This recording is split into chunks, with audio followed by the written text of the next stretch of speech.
Kita sekarang membahas tentang sketsa.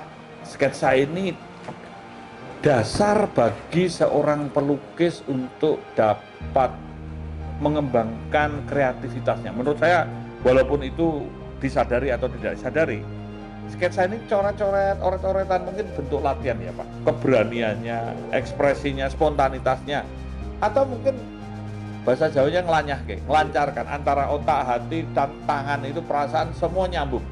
Ini sketsa.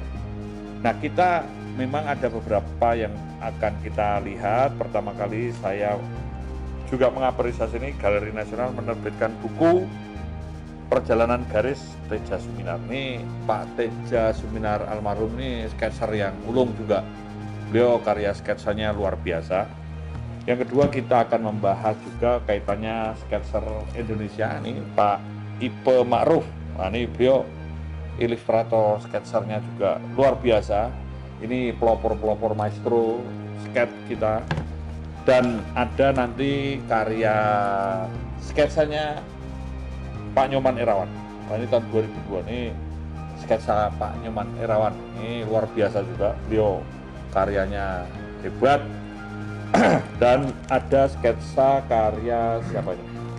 Pak Widayat. Ini tahun 98. Ini sketsanya Pak Widayat. Ini juga karakternya muncul asli seperti apa adanya. Beliau menyampaikan pemikiran gagasannya hanya dengan spidol kertas, tapi karakternya muncul. Nah, di sini juga saya ingin menyampaikan ada karya pelukis senior Maestro Rusli. Ini beliau karyanya juga luar biasa. Dan ini ada karya sketsanya Pak Nasirun. Wah, ini karyanya ya spontan, ekspresif. Nah, untuk apa sampai satu rim? Saya kira bukan karena kuantitasnya, tapi untuk melatih, mengasah otak, hati, dan refleksi. Nah, ini sketsa. Dan sketsa ini seperti yang pernah dibuat oleh Pak Hengantung ya. Iya, betul. Nah, beliau itu mencatat konferensi meja bundar, kalau nggak salah. Beliau itu mencatat sejarah.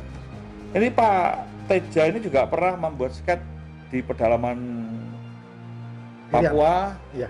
Ini juga kegiatan Angkatan Laut. Ini ya, juga ada sketsa kehidupan. Perjalanan ke Indonesia Timur. Ya, ini beliau membuat sketsa kehidupan karena seni itu tadi Pak peradaban ya. Jadi saya kira silakan Pak Gatot menanggapi apa sih sebetulnya sketsa itu dan mengapa sketsa penting bagi seorang pelukis. Terima kasih Pak Kris, menarik apa yang barusan diucapkan oleh Pak Kris.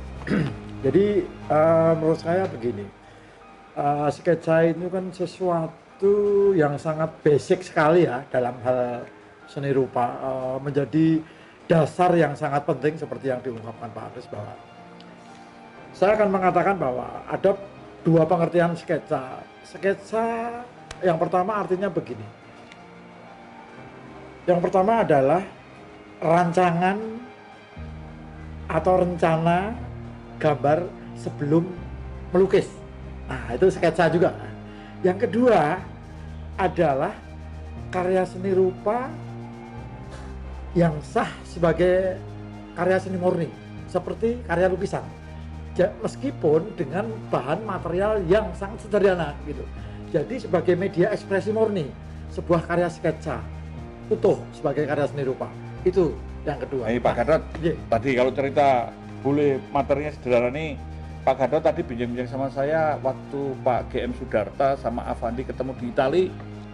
Ini karena nggak ada kertas, nggak ada bahan, akhirnya taplak yang kecil itu atau mungkin yang bentuk lemek gitu ya, terus diseket begitu.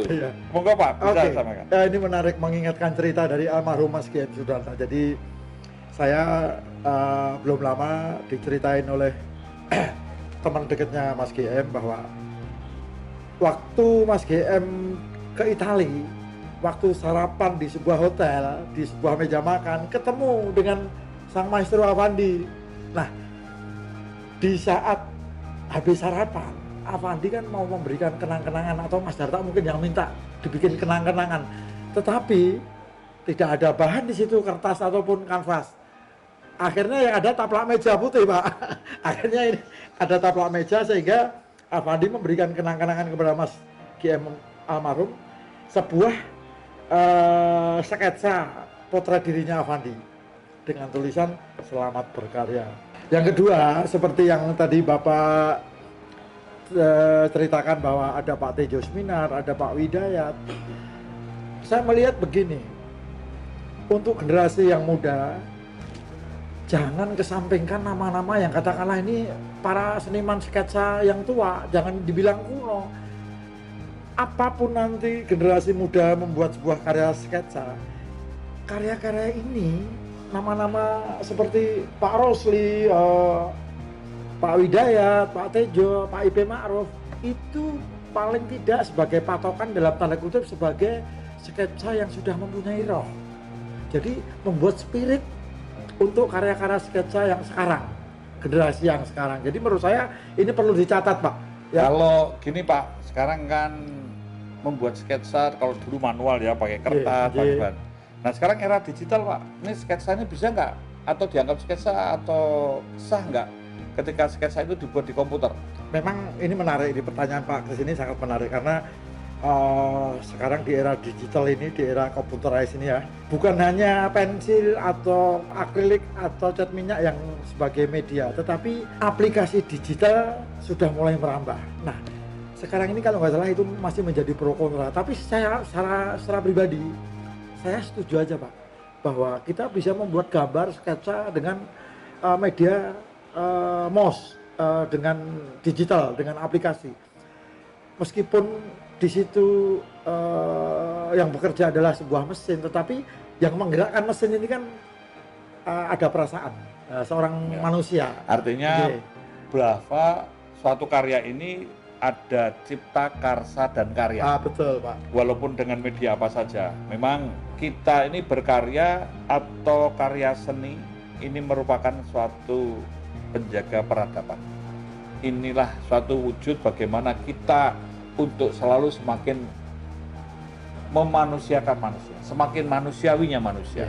Walaupun bentuk ekspresi kebebasan ini sekarang semakin luas, semakin bisa dikembangkan, tidak terikat dalam bentuk ruang, waktu, bahkan material. Nah, apa saja bisa. Tentu kalau kita melihat nih ya, ada yang sebagian ballpoint, ada spidol, ada cat air, ada apa. Nah ini menurut saya sesuatu yang berkembang dinamis. Dulu selalu pakai pensil B, 2B gitu ya. Sekarang ternyata ada spidol, ada ballpoint, ada malah arang juga ada, tinta Cina atau apa saja. Nah, sekarang juga bisa digital Pak. Kaitannya nih Pak. Sekarang ini kan orang-orang nih nyeket gitu ya. Kemudian dijadikan karya digital. Sketch-sketch ini kan hanya untuk dasar garis membentuk yang lebih tajam lah, ini hanya mungkin ya tetap sebagai sketch. Tetapi sketch ini kalau tadi Pak Gatot cerita untuk persiapan suatu karya.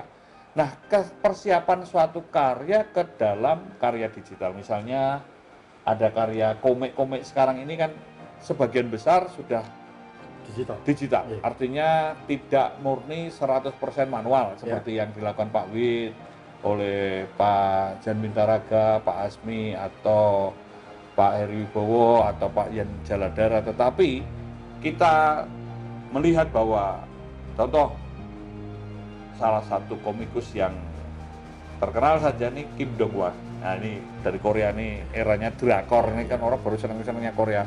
Warna tanah, warna angin, warna air, ini kan sebetulnya apa namanya, sesuatu yang mereka buat dengan kelembutan hati melalui komputer. Ya di Indonesia pun hampir semua karikatur, kartun juga sudah mulai ke arah digital.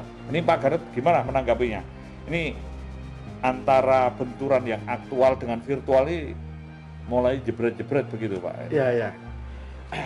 Memang satu hal yang tidak bisa dipungkiri ya, bahwa kemajuan teknologi ini sangat mempengaruhi di dalam seniman berkarya Pak. Jadi mau nggak mau itu sang seniman harus cerdas di dalam menyikapi perkembangan zaman. Jadi menurut saya sah-sah saja bahwa sekarang ini muncul misalnya komik digital atau apa, itu menurut saya oke-oke saja Pak. Artinya selama itu karya bisa diterima di masyarakat, kenapa tidak ya? Media digital itu dipakai di kanvas, misalnya print-printan atau apa, kemudian ditimpa lagi dengan goresan tangan manual, sehingga lahirlah konsep baru. Saya pikir itu juga tidak apa-apa Pak. Karena kan sekarang ini sambil kemana-mana Pak, ini habis saya jadi teringat sket-sket ini juga muncul pada eranya poster besar di Jogja. Dulu ada FX Samsul Hadi kalau nggak salah. Ya, betul. Beliau Samsul Group. Wah, ini kan karyanya menggelora di mana-mana besar-besar sekali. Dengan triplek kalau nggak salah dulu yang medianya. Tetapi ketika ada digital printing, ini kan tiba-tiba bisa bisa memangkas jaringan ini, seret gitu ya. Seniman juga pasti akan terpukul dengan, apalagi ini pandemi COVID, ini ada macam-macam masalah ya, kemajuan teknologi. Nah, kalau saya boleh mengambil istilah new normal Pak, bagaimana new normal bagi seorang seniman untuk menghadapi era baru, untuk menghadapi tatanan baru? Karena ya kalau seniman ini gitu-gitu aja, GGA, saya kira cepat atau lambat akan menguap pasti. Karena dulu kalau tidak salah ada pelukis di Jerman, realis sekali, tepat presisi sekali. Tapi ketika ada Photoshop, ada kamera, ada apa, tiba-tiba pekerjaannya hilang. Nah, ini kita menurut Pak Gatot, seniman di era new normal itu harus bagaimana? Terima kasih Pak Kris. Menarik ini ya, artinya kecerdasan seniman diuji nih Pak. Diuji dengan, berarti seniman harus cerdas juga ya? Betul. Seniman di era ini harus cerdas teknologi juga atau enggak Pak? Gimana? Saya pikir iya Pak, mau nggak mau. Sekarang ini lagi musim namanya webinar Pak, diskusi seni rupa. Terus ada juga lagi musim pameran online. Nah ini menurut saya terobosan-terobosan yang sangat menarik, yang membuat seniman-seniman sekarang menjadi mau nggak mau harus melek teknologi Pak. Iya kan Pak? Ya, memang harus begitu ya. Berarti saya juga sepakat, new normal bagi seniman berarti harus cerdas teknologi, cerdas situasi, cerdas sosial, bahkan cerdas untuk mengemas, memaknai, Ya betul Pak. dan mengemas. juga memarketingkan. Ya.